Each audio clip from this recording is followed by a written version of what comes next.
It's podcast, a place where we collect stories and circulate life-changing wisdom. I'm your host, Asher, and our guest today is Lorena. And you're here because we get to talk about fear, Lorena, and I'm so excited. People say I'm so excited, right? But I am very much excited to have a conversation with you on fear because so far we've been chatting, your energy been amazing, and I just see us really, really having a good chat. So with that said, I would love for you to just tell us where you're hailing from, what you specialize in, how you adding value to the world, and who you being a hero to. And let's get the conversation around fear. Amazing. Thanks so much for having me here, Asher. I'm very excited to be here having a chat with you and your audience today. Yeah, so sorry, your questions were a little more than one, so I'll have to go back. But yeah, I'm in I Edinburgh got at you. the moment. I'm in Edinburgh at the moment. I specialize in mindset and manifestation coaching for ambitious women, really helping them to unblock their limiting beliefs, stepping through fear, which is very aligned with what we're talking about today, to really overcome, yeah, their own limitations so they can step into their purpose and live a life that they truly love, that feels authentic to them. Because I see so many women who really struggle with these things of not feeling good enough, not feeling worthy enough, and feeling like success is not available for them. And through my own journey, it's been my passion to really help women uncover that. And I use a mixture of like what I call practical spirituality. So it's the Mhm. mindset, the manifestation, embodiment, energetics to really work on a holistic level, helping women to step into their purpose fully. Mm. And where you hailing from right now? Where am I? What? Sorry? Hailing from. Hailing from. Yeah. Where you coming to Where? us live from? Edinburgh, Scotland. Edinburgh, Scotland. Cool. Yes. And the other part of the question, who you being a hero to right now? Okay. I had to put a bit of thought into that picture or into that question. So I would say who I've been a hero to, which I like to think is like sharing my story. I went through quite a journey of self-worth over the years, struggled with an eating disorder in the past, and I've made it my mission, like I said, to be in this space now, helping other women. And I think the women that I get to touch and impact, I think I've like to think that been a hero to them in that sense because they get to see like, hey, there's someone like me who's gone through the struggle. I'm not alone in this.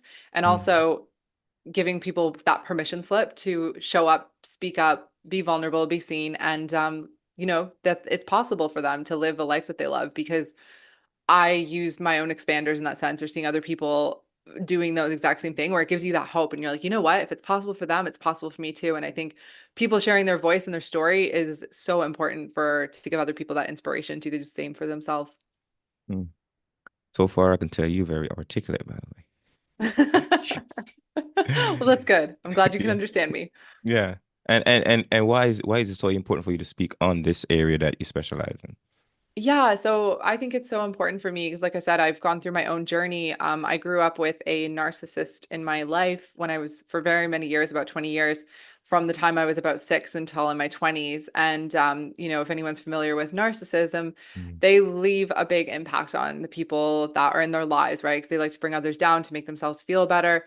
And it really does a lot to someone's self-esteem and self-worth. So I didn't realize how much depth there was to it until I went on my own personal healing journey, like I said, overcoming an eating disorder, giving up alcohol as well. And really that allowed me to fully step into the life that I was always desiring and really this line of work also. So that's why I'm so passionate about it because I've gone through my own journey of really connecting back to my own self-worth, building that confidence, and really deciding to, like I said, live life on my own terms, giving myself that own permission slip and not allowing something that happened to me to make me a victim. I kind of turned the pain into purpose, and if I hadn't gone through that, I wouldn't be doing what I'm doing now. So that's really what has inspired me to get into this line of work. Mm. While you was talking just now, I was thinking about something, and I'm curious to hear what you think about it. Yeah. Do you think there's a purpose, there's a need for the character of a narcissist in this world? Ooh. Do you know, I mean, it depends if you want to go from like a quite spiritual standpoint, but I do think that we're all here having a human experience. And I Mm. think sometimes in that sense, we choose our paths before coming, like for these different experiences and grow. Like it's all growth experiences, right? So in that context, then yeah, potentially it could be. But I feel like narcissists, after growing up with one, like they cause so much hurt and a lot of damage to other people. So, but there's other people in the world as well that have other things that also fall in line with, not great people either. So yeah, I don't know if I'd say there's necessarily a place for them. That's a hard question. Oh, well, let's do some idea tennis real quick on this one because I'm Okay. thinking about it because Oftentimes when people say like they went to an experience, Yeah. and for some reason that experience put them on a course where they discover some real diamond, real gold, real treasure. And Yeah. then from discovering that treasure, they come back, wow, I got some treasure to offer the world. Yeah. But the thing that caused them to discover this treasure, they didn't really like at first. Like it really felt bad. It really hurt. It really felt like a lot of pain. But then at the Yeah. end of it, it's like, oh my God, I found treasure because I had an accident that took me off course. So now thinking about the narcissist, I know a lot of people like the narcissist, but then you recognize somebody had to play that role, right? It's not the universe wouldn't put that person on the planet, right? So that's my thought process. I don't know what you think about it. Yeah, no, I definitely agree with that thought process. I definitely do. And it's hard to like see that when you're going through something like that, being like, oh, okay, this is my path. Yay, exciting. I get to go through this. Like said no one ever, right? Like we're not going through that at the time. But like I said, that's where you do it's like it is turning that pain into purpose in a sense. So yeah, I guess if you put it that way, I guess they do play a role. And yeah, like I said, that's a interesting question to ask. I've never been asked that before. Mm. So okay, so thinking about the people that you be a hero to right now, that probably in a position where they're hating the narcissist that's present in their life. Yeah. Now, how do you talk them into, hey, that obstacle, that opposition, that obstruction that is doing something to you right now that you don't like? How can you get them to see that something else might be at the end of the tunnel that they might like? Yeah, I think the biggest thing is to not give a narcissist power, right? Because that's what they're after. It's power. So when like a narcissist will usually go after someone who's quite empathic or like feels like they have less power, and that's how the narcissist builds themselves up, right? So really detaching yourself from that as much as you can and not giving any reaction because that's really what's gonna like it's like feeding it in a sense, right? Mhm. So just really trying to like practice detachment as much as possible, not react and limit contact as much as you can. And I know it's hard sometimes if there's family members or certain things, but it could also be someone's in a romantic relationship. And I would say get out as quick as you can because no one deserves that kind of treatment, right? No one deserves Mhm. that kind of treatment at all. And it's also difficult to view it this way, but remembering that like a narcissist is a narcissist because of the way that they were brought up as well, right? Of like what their conditioning from childhood was. Like I know in my situation, it was like a previous stepdad, like it was the way he was brought up. So you sort of look at it like they're just like almost like a child still who Mhm. is acting from this child place. So when you can kind of go through the forgiveness process, which takes a long time, like for me, it was a very long time and I had to practice a lot of forgiveness around it. But I look at them as like this child that was brought up in this like ill manner, and it's like, Mhm. okay, I forgive you for this because it's almost like in a sense I'm like it's not their fault initially that they are that way. It is our responsibility to correct ourselves or correct as much as we can, take responsibility for our own healing. But for their initial way of being the way they are, I wouldn't say it's their fault, right? It's like someone who is raised in certain households and they act a certain way. It's like it's the environment that really conditions someone to be that way through in their childhood. Mhm. No, well, thank you for sharing. I'm thinking about it too. Not that I'm like rooting for the narcissist or anything, but I was thinking about it. They're a person that does like steal energy. They're just eating up energy, just going through life, just eating up other people's energy, just stealing other people's energy. I'm And picturing then, Pac-Man, yeah, Pac-Man. like That's what. Pac-Man. Yeah. So then you gotta be a person like realize that okay, so is this person in my life, and all they do every day is get up, stack, eat my energy away, and I just Yeah. feel exhausted at the end of the day, then what do I need to do to stop giving away this energy? Because they're taking that without permission. They're just Yeah. stealing energy. So then what do Yeah. you do to stop that from happening? Yeah, limit contact as much as you can. Like your environment is so important, right? Where we're Mhm. dictating our energy is so important. And that's like our life force energy. So if there is someone, yeah, that's around us constantly like berating us, trying to bring us down, affect our self-esteem, like it causes a lot of damage for the long run, psychological damage as well, right? So like I said, if you can, if you're aware of that, like really, I mean, talk to someone, limit contact as much as possible, and really know that you're not wrong. Like you're not, there's nothing wrong with you in that sense, right? Because a narcissist can really make you feel like you're gaslit, like you're doing something wrong and like you're really less than. So really connecting back to no, you are worthy and like connecting back to that. Mm. Well, the narcissist, I think, has like a really strong army sometimes. And the Yeah. person that's in the midst of that place doesn't feel like they have enough support to really take on this army that is in front of them or is in their presence. So it's difficult, I can see sometimes for other people to really get Yeah. away from it and have enough strength to fight back. Yeah, exactly. And I always think like, if there's that still that voice, like depending on the situation, it's gonna be different for everyone. But like if there's still that voice inside that it's like really kind of that nudge to like get out, to like find that voice again for yourself, like listen to that, hang on to that, and like really Mm. run with that as much as you can. Mm. So let's talk about fear. We've been talking Yeah. about it already, but I want to ask Yeah. you specifically, how is you? Because you sound like you're a person that really go out there in the world and just like a pioneer, like a trailblazer, trendsetter, just go out there and just take on this big bad world. And how did you able to do that for yourself? What happened? Yeah, it's been a journey, definitely. As I was saying, I really struggled a lot with like not feeling good enough or confidence for so many years. And really what's helped me, A, is taking action. I think really connecting with what's your why, what's your purpose, what are you here to do? And is your fear really bigger than that? The answer is Mm, no, right? So that's a big one to get through. A lot of mindset work, a lot of identity work, really connecting with like, okay, well, who is it that I want to be? Where am I now? What's the gap? What beliefs are holding me back? Where's the resistance, right? And really working to work through that. So I've worked with coaches, I've worked doing my own inner healing, subconscious reprogramming is huge, and taking action. That's the biggest one. And really like mm, feeling and creating safety in your body as well is a big one, like somatic work to work with like because our nervous system is going to be really overdrive, right? If we're like thinking about a fear, it's like you're feeling it in the body. There's that resistance. But if you can do the mindset work with the body because they're so connected, then there's so much more safety created around that because most often it's like a fear of the unknown, right? But if you can create safety being with that known or visualize it as well is really powerful, right? If you picture like if you're afraid, for instance, to like, we can just use this podcast, for example. We're live mm. streaming right now. Some people might be like crapping their pants at that, right? But, and like it can be really Mhm. fearful for someone. I used to really be scared of like, um, public speaking. Like it used to be something I'd get really nervous about.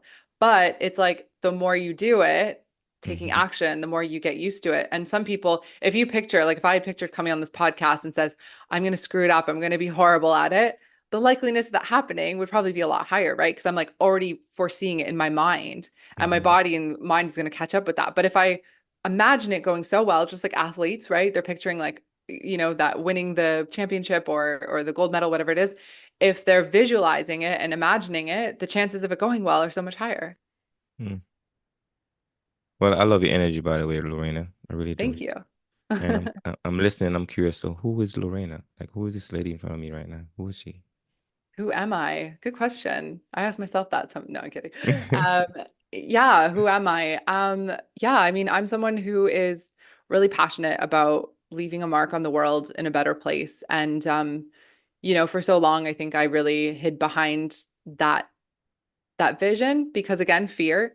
And yeah, it was really finding myself and allowing that to come forward. And I have a lot of passion, like I said, around helping women, bringing retreats to the world, bringing events to the world, and speaking more and reaching a lot more people to really help them because I know how awful it can feel to be on the other side, to not feel good enough, to feel stuck like there's lacking self-love, that confidence. You're like, there's no way out to like really feel that freedom in your life when you go through the emotional freedom, move through the fear, do the inner healing. What's on the other side is so incredible. So that's really a big part of who I am. I'm also a daughter. I'm a sister. Canadian. Yeah. Mm. Travel lover. Yeah. Travel lover. Mm. Yeah. And what set in motion this incredible woman in front of us today? What has set in motion? Yeah, what set in motion this lady we're talking to right now? What do you mean? What set in motion currently? Yeah, what set her in motion? This person What right set now me that in motion? yeah, Ah, yeah. okay, Hmm. okay. So I thought you said what set in motion, like for upcoming projects. Hmm. What set me in motion? Well, like I said, a bit of my journey with going through my childhood, growing up with a narcissist, overcoming an eating disorder, and really reaching a near breakdown in 2016. I was so out of alignment. I was burnt out. I was working in a big consulting company, long hours, Hmm. living what I thought was the dream. I was in Toronto, like just everything looked good on the outside, but I was so miserable on the inside. And I was over drinking, I was using substances, all kinds of things, dating really unemotional, available men, looking for validation. And I just reached a near break point. And I was like, this is not the life I want. Like this is someone else's life, literally. I felt like I was living someone else's life. And yeah, I decided to take off to Australia for the very last time. I said I need to change. So I walked in, quit my job, booked a one-way ticket to Australia, and I'd never felt so free in my life. You know, I really felt like this is what I meant to be doing, having this freedom to live on my terms. And everything I was looking to manifest at that point in time happened like that. I got an amazing job opportunity in Australia. I was traveling around working in events. I met a partner at the time. We traveled and did an amazing road trip around Australia. I met friends like that were amazing that I'm still friends with today. Like everything started manifesting because I was living in alignment. I was living with what I wanted to be doing. So that really, really set the tone to that trajectory of being where I am now. Mm. Now we're talking.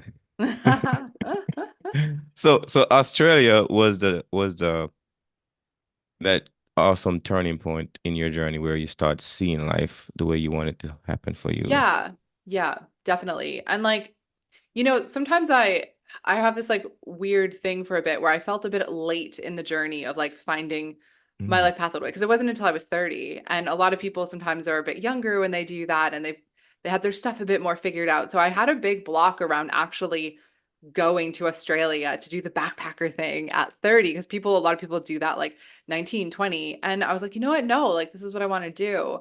So I'm quite open about that because, I think we're always on this healing journey in a sense, trying to become our better selves, where some people get to it a lot earlier in life and some people get to it a lot later. So there's no wrong time to start doing it, which I just wanted to like reflect that because I think sometimes people are like, oh, I'm too old to do something like that, or like I've missed, that ship sailed, or I'm too old to make a life change or a new career change. But it's like, no, you're not. Like, you've got one life. Why would you not do it? Right? Why would you stay in something that you're absolutely miserable in? Like, I don't believe we were put on this like planet to sit here and like suffer in that context, right? Like, yeah, I believe that we're here to be living a life that we absolutely love. And if we have that ability to do so, why would we not change that? Mm. Here's what beautiful in what you're saying right now. Because I did some traveling in my younger days too, in my older days. And Yeah. I remember I remember what the mindset was like for me when I was doing different travels. Because Yeah. sometimes when you travel at a certain age, you're not really seeing the world the way that we can see the world. But then at a certain age, you can like really see the world. You can recognize a lot of things around you. I remember when I was in Cuba, like with one of my best time. I was in Hawaii at the time, but then I moved to Cuba for Oh, an very assignment when I cool. was in the military. But I remember what state of mind I was in when I was in Hawaii and what state of mind I was in when I was Cuba. Like I was in a really good place mentally inside of my head. Yeah. And I was able to see the environment so much different. I could really see the beauty of the place I was at. Because sometimes I've been to places, it was beautiful, but I didn't see it because mentally I was messed up inside my head. Like I didn't see the beauty inside my head because I wasn't looking at the world as a beautiful place. So Mm, sometimes when you get to a certain age and you might be looking at the world like with a lot more appreciation and gratitude, you see a lot more in the world. Like you can see the beauty in the world. But yeah. certain point in my life, I wasn't. I was just angry. I was all these other things that was happening to me in my head. So I see the world into those lenses, and the world wasn't beautiful. Doesn't matter how beautiful the place was. I wasn't seeing the beauty in it. But I remember those. I remember those times I was in those places. I was like, man, I can actually see the beauty. Because I grew up in Germany. I grew up in the islands. I didn't see the beauty in the islands the way I see the beauty when I went to Hawaii. Even the island was very similar. So I think based on your state of mind at the time, that's how you see the world. And it's best time to travel when you're really in a good state of mind to see the world. So you can see most of the Yeah. beauty. Absolutely. Like our internal world reflects our external world as well, right? Mm-hmm. If we're and like that's how our subconscious mind works. There's actually a thing called the reticular activating system, which sits Mm-hmm. at the base of the brain, if you're familiar with it, right? And that really shapes our reality. So if you perceive something to be true in your subconscious mind, that's going to validate that for you, right? So if you want to shift your reality, it's like, okay, I got to shift my mindset. And I mean, sometimes it's easier said than done, right? Depends what someone's going through, different states of Mm-hmm. trauma experiences. It's not like just think positive. It's no, like I really despise when people talk like that, this toxic positivity. It's really important to like feel our emotions, heal emotions, understand what's going on in the body stores so much of our trauma. So working to process that, somatically with your mindset and really understand the root cause of it so you can heal, not just put a band-aid on it. Mm. So what is the most beautiful place you've been? Ooh, most beautiful place. Ah, that's hard because there's so many amazing ones. Like I loved Australia. I really did because it was also a special time there. I had really good memories, but I really love Oh, that's a hard toss. I really love Spain. Spain's like a really, really dear place to me. But Fiji's been was really beautiful. Mm. Let me ask the question this other way then. Which place do you feel like you're the most beautiful person in the world? Spain.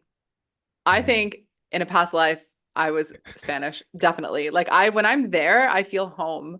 And actually when I was 16, I had a fake ID and I was obsessed with Jennifer Lopez, like J-Lo. I was obsessed with her and I had the big hoop earrings. And I got a fake ID and I like literally my name was Lorina Lopez. So, yeah.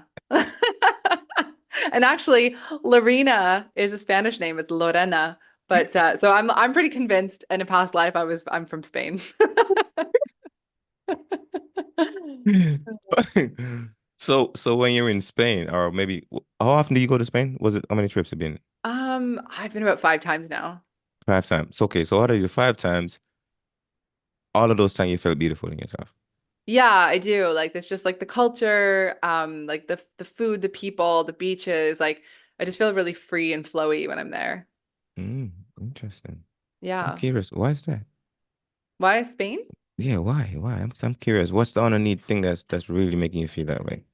I don't know. Like sometimes there's connections we just don't understand, I think. Like I think when there's certain places that you just like resonate, there's like an energy with it and you just really um yeah, you just really vibe with it. There's actually I don't know if you're familiar with like astrocartography. I don't know it that well, but basically it's like if you pull up your birth chart Hmm. with your like zodiac sign, it shows certain lines that run through on the world and it's like you can have your Venus line. So it might be like where it's like there's a lot of love in that place for you, or certain Mm. elements within your within astrology. And Spain is like right through mine. I forget which line it is, but yeah, there's lots of lines running through that part, like Spain, Portugal area, which is really Wow. interesting. Yeah. Mm.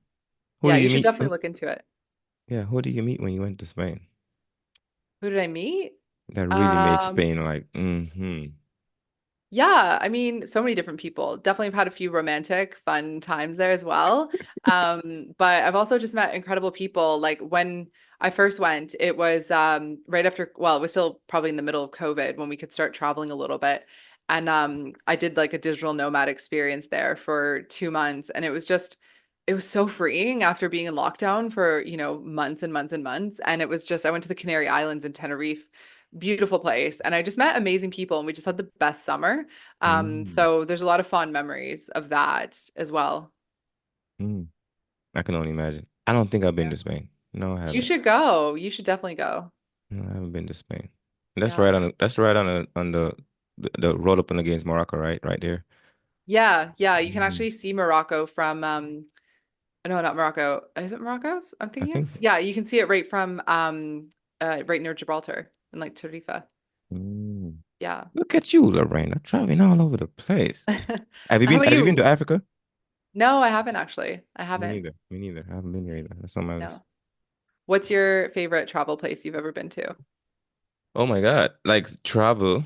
No, like I said, the place that I felt like Asher was like reborn was Cuba. Okay. I, I, Why? I did a lot of reflection. I think that was Yeah. one of the point in my life where I was doing like real reflecting. Mm. And I was to myself like for most of the time. And I was really good cycling group there with me that we was riding every time. And then I do a lot of scuba diving when I was there too. So I did a lot of scuba diving there. And it was just me. And I go to work, get off, and I just really sit there and just really like meditate and just like I don't know. I felt most of my growth in my life really happened for that 1 year I was there. I was at Yeah. Guantanamo Bay, that detention facility there. That's where I was at. But man, it was just I was in my head, in my body, in my space. Everything felt really good. Ooh, sounds very aligned. Yeah. Yeah, yeah. I was Yeah. awakened there. I really, really was awakened. Love I mean, that. I've been to some other places. I mean, another place that I had a really good experience spiritually, even though it was like the greatest place. I was in Kuwait actually. When like my last deployment before I retired from the military, I was there. It was during COVID actually, during COVID, Okay. and I was for some reason. This let me give you a quick short story. So when we got there and COVID happened, so they kind of locked everything on base down, and then the gym, right? The gym was very like it was like you got to put your name on the list, and only certain amount of people can be in the gym at the same time. So I wanted to work out. Plus, I was also rooming up with a lot of guys that's really big snores. They were so much bad snores. I couldn't sleep. So my plan was I used to get off work, I go straight to bed. Then I wake Mm. up at midnight. Then I go to the gym and I come back and I stay up all night. And I would sit out on this bomb shelter thing. I would go on top of it and I would sit there under the stars and I would just like meditate. I would just be in my mind, in my body, in my spirit. And I felt awakened again when I was there. So so much spiritual stuff happened for me there. So in that place, I Wow. felt like I was really connected to the earth, like really connected to me, and I Mm. felt more alive in those moments. So I would probably those some of the two places. Not about the environment itself, but about when I was what happened to me inside of my body, inside of my space when I was in those locations.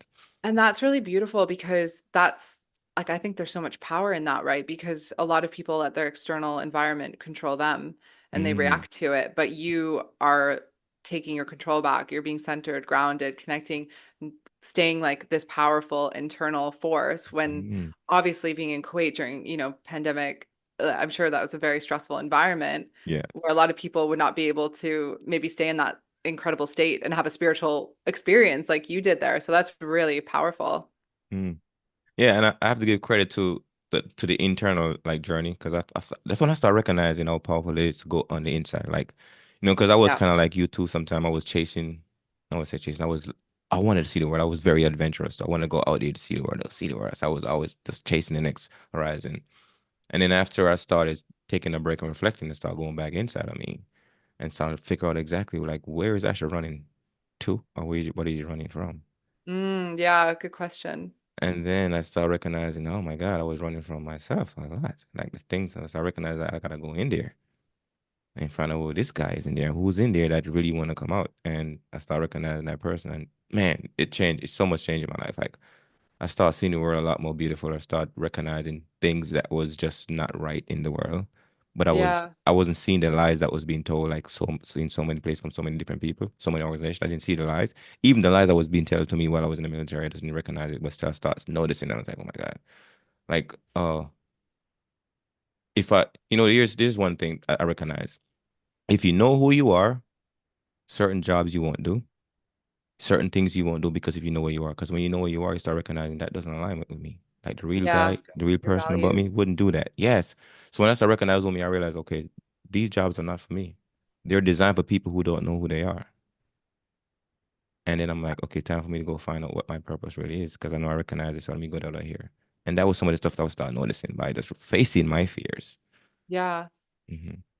That's incredible. And then what did you find was your purpose? Oh my God, my purpose is what I'm doing right now too. So, but my purpose is really I recognize it's really empowering people about history. Like, so I recognize that you cannot have a confident future if you don't have confidence in your history, in your past. Mm, So if you have a broken past, you can't have a fulfilled future. I recognize how important your history is. They say those who study history are masters of the future, and those who study their own history are masters of their own future. So I recognize that how much of my history I was just like really avoiding running from. Once I start okay. facing my history, I recognize like who this Asher, what my role is, like the things I was here to do that I was running from. And I'm like, okay, let me start facing those things now and start taking purpose into that. So I recognize that I really I'm a storyteller. I'm here to really find out about the story of my own parents' history. I got to go back into that piece of it. My ancestors' history. I got to go back into that piece of it and figure out how do I tell it where it's a lot more empowerment now. And That's that's amazing. Yeah. yeah. That's Hmm. really, I really love that. That's really incredible because I think a lot of people don't look that far back into their ancestors' generation or like they ignore their past, especially like that's like that bypassing, right? If you're like, oh no, I'm healing if you come from a toxic past or like a very heavy past in a sense, or even just in general, you're like, no, I'm becoming this different person, so I don't want to look at that. Like I'm just gonna ignore that. But that's just stuffing it under the rug, right? It's still embracing and honoring, yeah, okay, that happened. That doesn't matter Mm, it doesn't make me who I am like going forward. I can change that. But it's also like choosing to change maybe like a pattern that stayed in your ancestor like lineage for a long time, right? Like for anyone who's going down that, it's like, maybe if like there's like for instance like alcoholism in someone's family, it's like, you know what, I'm choosing to change that now and I'm not choosing to carry that on or, whatever the pattern might be, but I think that's really powerful. hmm. And a lot of it too is like really going back and figure out why people do certain things. Yeah. You know, I was looking at Exactly. even my parents' history too, because I recognize that what my dad experienced, like he lost both his parents by the age of 10, so he didn't Wow. get to go to school, right? So then I'm recognizing, okay, what is the universe doing for me, right? It's showing me that there's a gap in my family history where, okay, if my dad was able to do the things he was able to do without an education, without a formal education, like what is my excuse, right? So that kind of gave me a lot more empowerment. Same thing, my mom, but at the age of 34, my mom already had 9 kids, right? She didn't have the kind of support she needed from Nine. her parents, right? Yeah, But then she wow. was able to still accomplish a lot. So that showed me. So I started looking at their scenario, their situation, what they encountered throughout their life, and then so then I stopped giving myself excuse like, why am I saying this is hard when look at their stuff? Like I couldn't, like could I handle that? Like could it be a mother of 9 kids at 34? Wow. Could you, Lorena? Could you be a mother, have 9? No, I'm not a mother, and I can't imagine nine. Like that is a strong woman. Mm. That is So a then strong woman. I started looking at their environment, the thing they went through, and I started appreciating it because I was like, okay, they've set in motion the person I am today based on their own situation. So now let me look at my situation differently. How I'm gonna face my situation and feel empowered in it and don't find a way to keep turning it excuse versus turning some results as far as how I'm gonna make my life differently. And that's what I Yeah. learned a lot too. That's amazing. I love hearing that. That's incredible. And it's so true. And I look back, like my mom was a single mom for a long time, raising three Hmm. kids, and she made it work. She was like did so strong and did so much. So when you think about how much privilege a lot of us have in this generation nowadays, like with internet and like so much information at our fingertips, and Hmm. people can make money online so easily now. It's like we don't really have a lot of excuses sometimes when it comes to the fear getting in the way. The fear's there just to protect us. But if you let that hold you back, like again, I always ask one of my favorite questions is what is this costing you? If you Hmm. let fear really hold you back, what's it costing you? And my answer is always like everything. It's costing you everything. Like if you have a dream, if you have a purpose, it's because it's meant for you. If you're gonna let some fear about what other people think or not feeling good enough hold you back, then like take a look in the mirror because you should definitely work through that fear, right? It's if it's that's passion there. And also one of the best things I ever heard that really sat with me was you were being selfish by not showing up because there's people out there who need to hear what you have to say, whose lives you could literally change.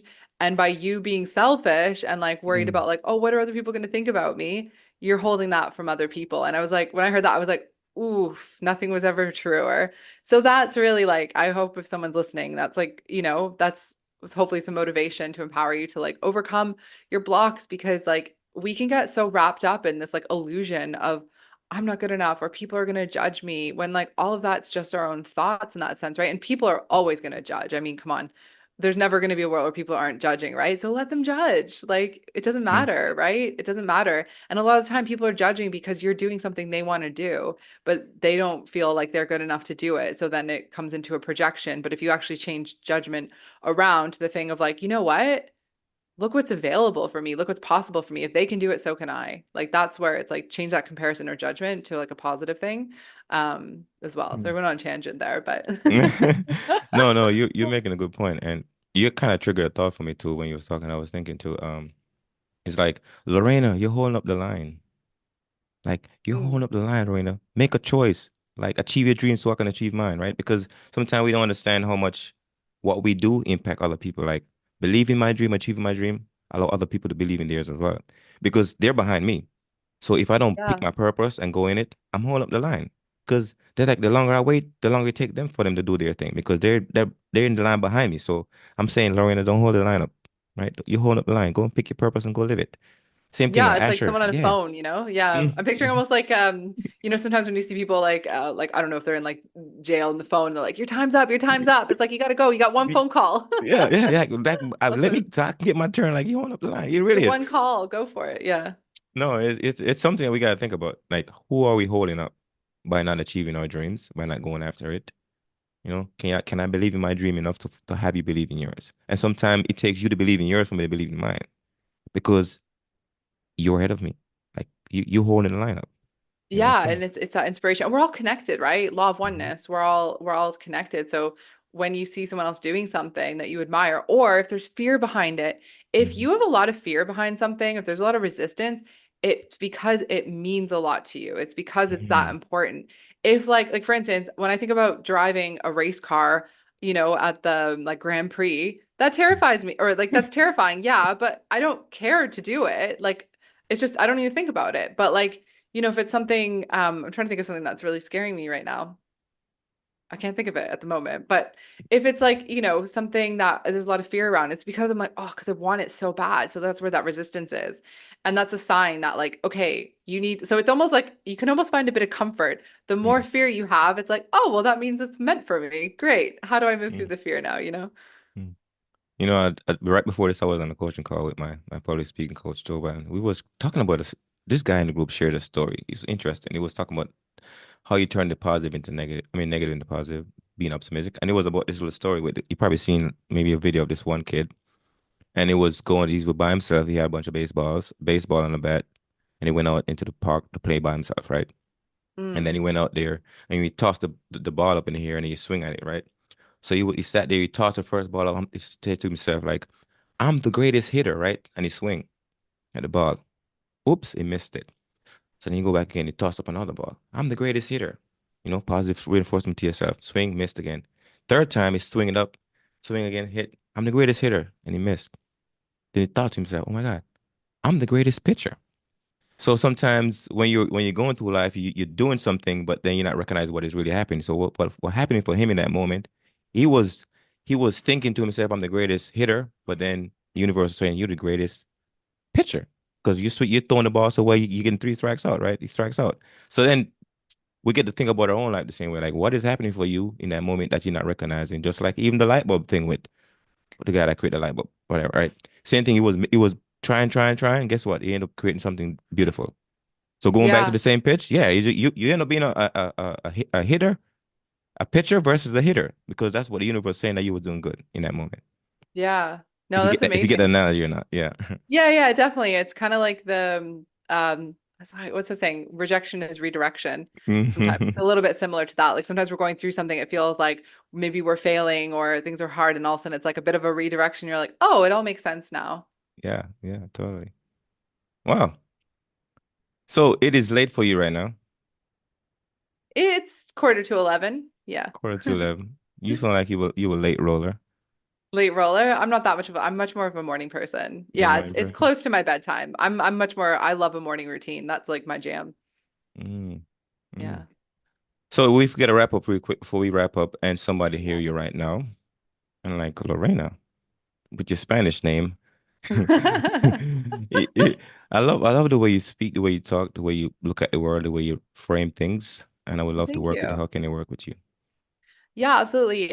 My website is lorinachristine.com and yeah, it's just Lorina Christine.com. I'm on Instagram at lorina.christine. I also host a podcast where I talk about all things spirituality, manifestation, mindset, and entrepreneurship. It's called the Unleash Your Radiance podcast. And where else can you find me? I think that's it at the moment. I'm not really in too many places other than Instagram and the podcast. And yeah, I also offer like a free abundance track. I'm all about abundance. It's one of my favorite words, and it's a affirmations track I created that helps you rewire your beliefs around if you struggle with lack or scarcity and you're looking to call in more abundance into your life. And yeah, I'm happy to share the link if anyone's looking to do that. You can just send me a DM on Instagram. Mm, thank you so much. Well, you guys heard that. Know to find her. Look her up.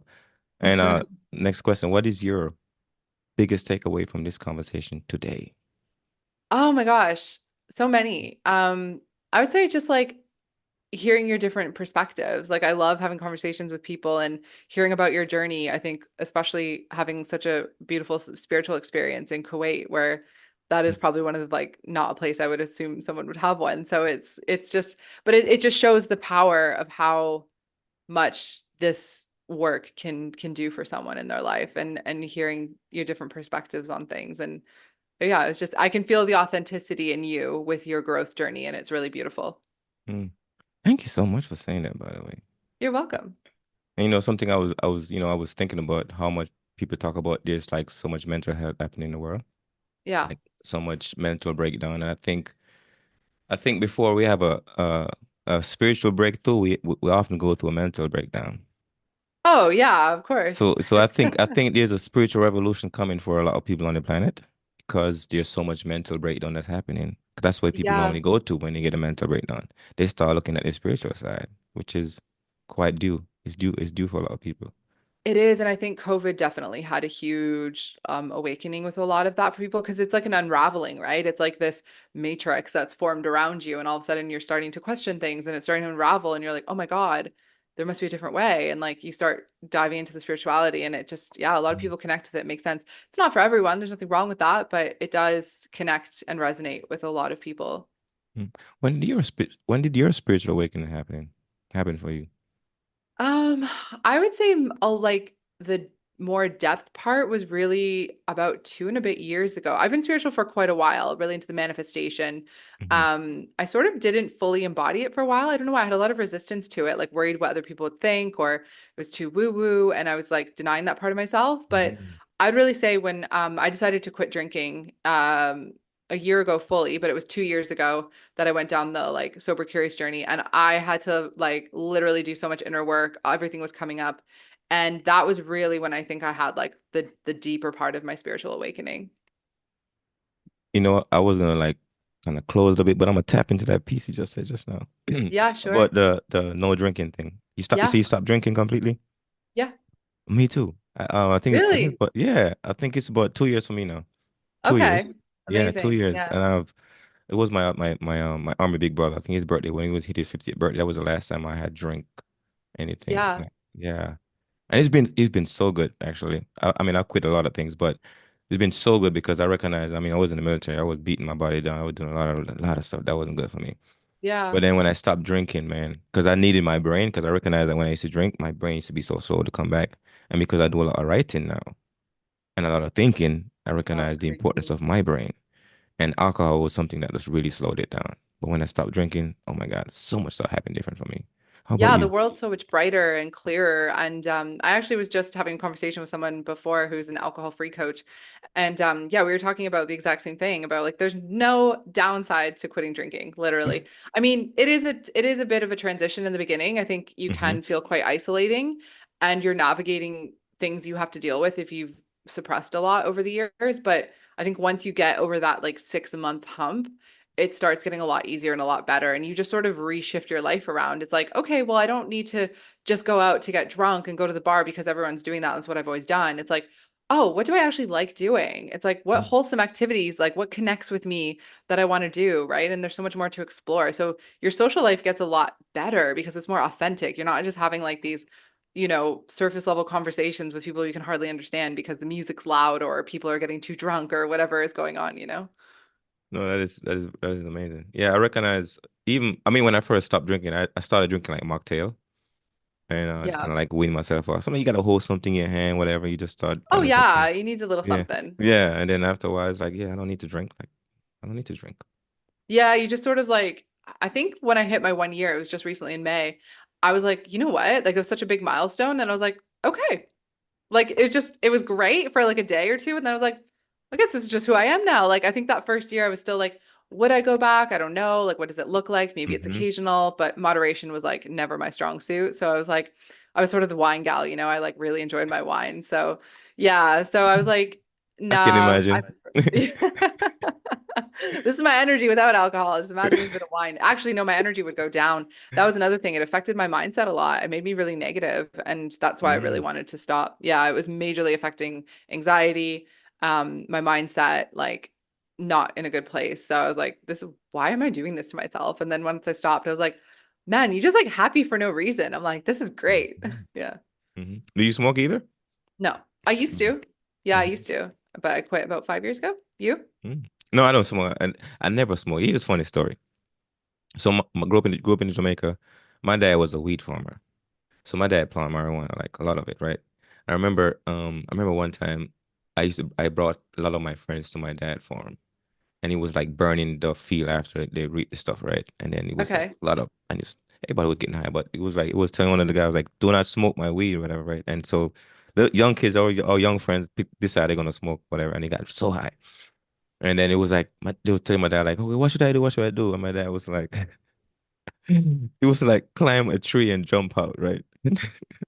Oh my gosh. And then the guy was like, he saw a climb. She was like, no, get out. But anyway, I ain't gonna tell too much of that story. But anyway, So I never smoke. Like my brothers smoke. One of my sister. I think it was only three of us that don't smoke. But I never smoked. Wow, even when your dad had a wheat farm. Even when they had weed from. I've been around weed my whole life. I never smoked. And Okay, I never wow. liked it. But I never liked the smoke. I never liked the smoke of things. So, but yeah, I was Yeah. surprised myself too. I never smoked. But I never will. And I Mm. think, like I know weed is used a lot for like medicinal reasons. Canada, it's legalized now as I mean, well. And I drink weed. We boil weed tea. We drink that stuff. But I just never yeah. smoke. Yeah. Well, I think still smoking, even if it's like good for like medicinal purposes or whatnot, like I think the still inhaling of smoke into your Yeah. lungs is still not great. So Yeah. maybe the drinking's better. Yeah. Perfect. Okay. Closing question. Yeah. What is that one thing or two thing when people do it drive you crazy? Ooh. Two things that people drive me crazy. I'm impatient. I'm really impatient. So that's probably one. It's like people don't stay like true to their word if they say they're going to do something, Hmm. and then you're expecting it. So I think those would probably be the two things, unless like they communicate that it's not going to happen. But if you're expecting something or someone to show up in a certain way and then they just don't, like they're not staying true to their word, that really bothers me. Mm. For how long that been a thing that bothered you? Huh?